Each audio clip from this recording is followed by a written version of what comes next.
Yo, what is good, my anime people? What is good, yo? I said it once and I will say it again. Very good. If you aren't watching it, you are missing out on a relatively well done built up story. Not only was it well done and built up in a way where you can appreciate it, they got two parts of one season looking like better than shows with, three seasons. I mean, if you asked people if they would watch Fairy Gone and Tokyo Ghoul, and you watch the people only that were the manga watchers of Tokyo Ghoul, they'll probably tell you Fairy Gone's better. Plot, story, setup, all that. So it's definitely getting up there. And right now, I feel like even comparing it to any other shows is funny because think about it like this. Every show that's happened in the past, and that's I'm going to include movies as well, have inspired everything. So if you can't find subtle hints of other stuff being in there, you usually then hear the director or the creator or people that edited or add stuff that they were inspired by certain things that when they heard about doing something, they're like, oh, well, I had this inspiration of this when I was a kid. So I just kind of added that. You know what I mean? There's always something like that for some reason.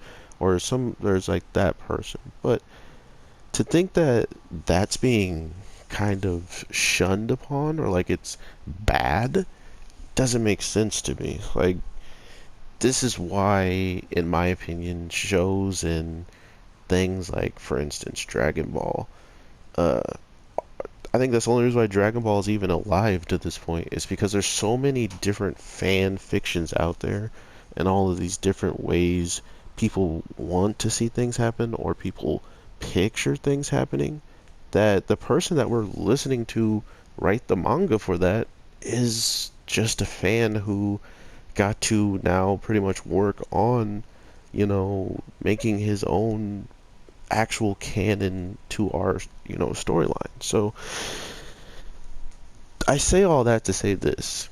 If you can find something in Fairy Gone that reminds you of something, you should cherish it. Because at this point, I've watched a lot of shows where I may have looked past the simple fact of, oh, that right there is this show right here because of how they said this line or how this way, you know what I mean? Like I've never really gone in depth of looking and like actually making that my grand reasoning why I'm looking into something.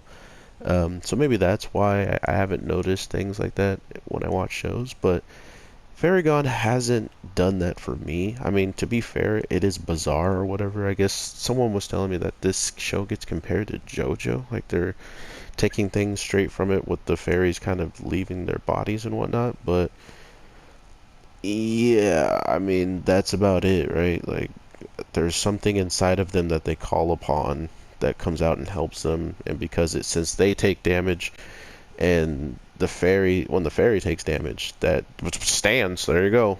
There's those types of people that don't need that many correlations to something to bash it and then just be on to the next thing, which I understand. But this week's episode is what kind of puts me in a position to say this show is so good. Not only do we get confirmation of what the heck the people in the background are doing, the third party, and what they're actually going to bring to the forefront. But we also close up a lot of gaps within characters' hearts, characters' motives, characters' overall reasoning for anything at this point in time. And they just get ridiculously, you know, reassured. Only one. I feel like it's inevitable for the other one, but I may be Free and his buddy are a little bit too much further off. Because as you can see, whenever Veronica attacked our main girl, she didn't go in for like killing blows and stuff. I mean, maybe back when she was still not have a chance to get so close to Radon. But now she is point blank with Radon's neck with her sword. And the thing she does is just barely nudge this girl off of her that is also possessed with the fairy and had a weapon at this point. You know, like, this is the type of uh, difference between the relationships that we're seeing very clearly. And the way Veronica just needed to probably hear, what she needed to be hearing, which not only did this person do all this atrocious stuff, but he was acting as if he didn't care. He was carrying it as, oh, well, whatever, man, it happens, but I don't regret it. Like, okay, buddy. So if you don't regret it, why didn't you take this kid out that tried to assassinate you, that then you release to allow to try to do it again? You know, all of these different things weren't adding up. Not only that, he is in this position now to see them talking and whatnot. He doesn't try to make any moves to take them both out while they're both the guards are lowered, right? Um, as in Adventure Time, I'll just stand here with my back lowered and my defenses lowered and my guard down.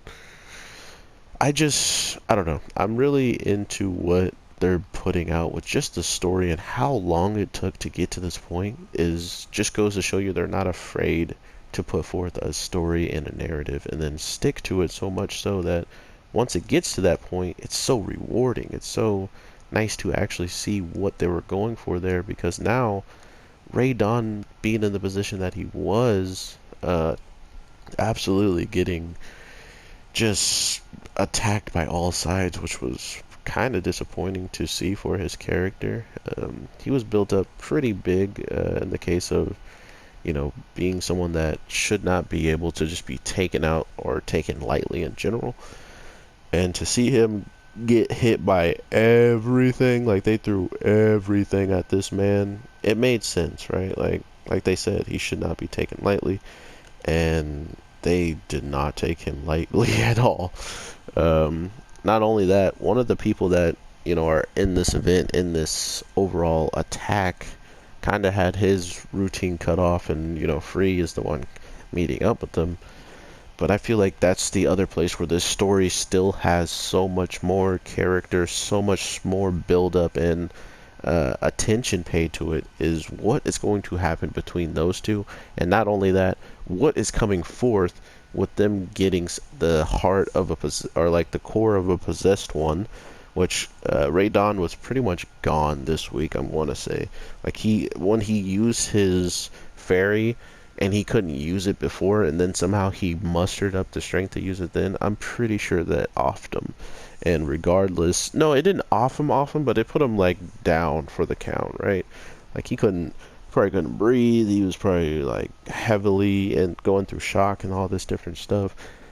And to see the main girl just stand there looking like a dum-dum this week, man.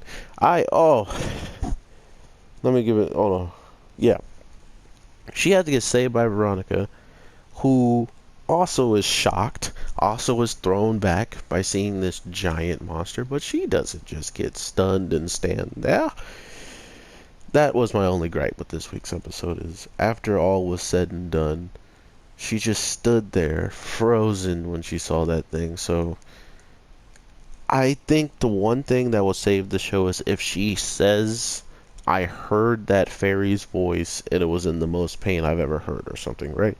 Like, give me a reason she just stood there. This well-trained officer who's been going through, night and day of training, not to mention was fighting against the guy that's Free is fighting on par with, and we know Free is one of the top combat people of his group.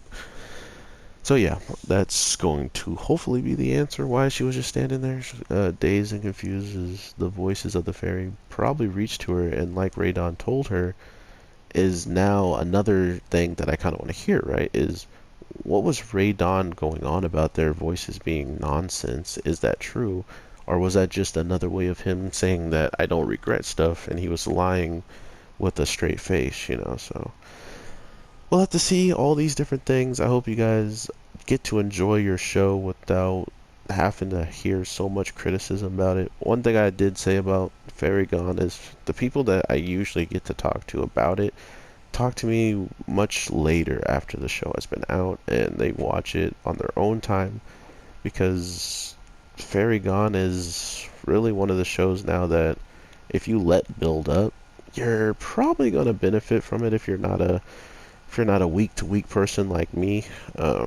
But yeah, I could only imagine watching it 3 or 4 episodes at a time or something, and then just getting these huge chunks of story and then being, let stopped. So I hope you guys are having an amazing one. Don't let anybody change what shows you watch, because I think the one thing that really made me enjoy anime that much more was hearing somebody tell me how much they hate and dislike a show, for me to be able to find my own reason why I love it so much, in the case of going through my own problems and that show relating to those said problems.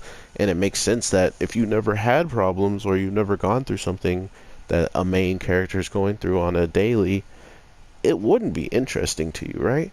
But imagine watching someone do something that you couldn't ever do and they overcome it and become better for it. It's almost as if the author's telling you this character is not just fake, it could be you. Um, Sorry if that's too touching or whatever, but that's just how I am. If I have something to say, I want to say it as soon as I have it on my mind. That's kind of why I hate losing my footage, because there's no way I'll be able to say that again off the top of my head. Like, this is non-scripted. I'm just playing PlayStation, recording, talking off my dome. So thank you guys so much for the support. It's been amazing, and I will continue to try to grow this channel and get better at my craft, and not only that, enjoying what I enjoy and finding out what you guys enjoy.